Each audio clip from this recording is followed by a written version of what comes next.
In this video, we are proving this identity. So the first question is, how do you know which side to prove? Do you prove the left-hand side or the right-hand side? I would advise that you choose the busy side. You choose a side that has a lot going on. There is nothing much you can do with just one. So we're going to work on the left-hand side to prove the right-hand side. On the left-hand side, we have two fractions. When you are subtracting or adding two fractions together, the first thing that you do is you multiply the denominators together. The denominators are sine squared theta and sine squared theta. And then you cross multiply. When you are subtracting or adding two fractions together, these are your steps. So now we cross multiply. When we cross multiply, we're going to have 1 multiplied by sine squared theta minus, because we have a minus sign in the middle,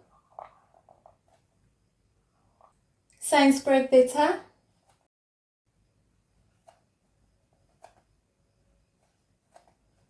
multiplied by cos squared theta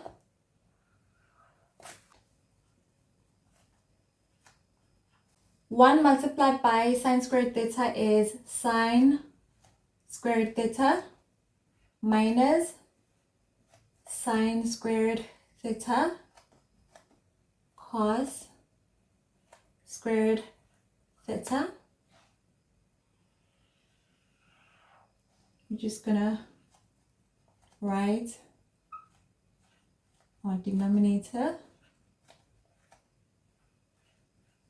Now we have a common factor. We have sine squared theta on this side of the minus sign, and we also have sine squared theta on this side of the minus sign.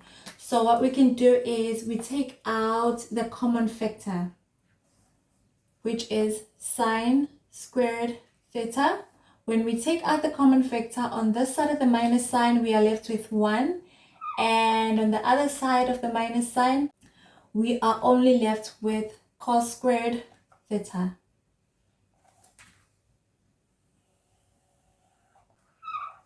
And then we write the denominator as it is.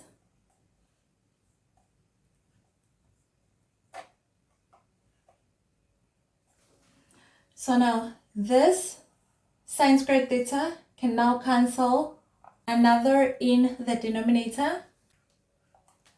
1 minus cos squared theta can also be written as sine squared theta. And then we write our denominator as it is. Sine squared theta divided by sine squared theta is equal to 1, which is equal to the right hand side. Thank you guys for watching. I would like to know where you find a challenge in this chapter, so please leave a comment in the comment section. We'll see you in the next video.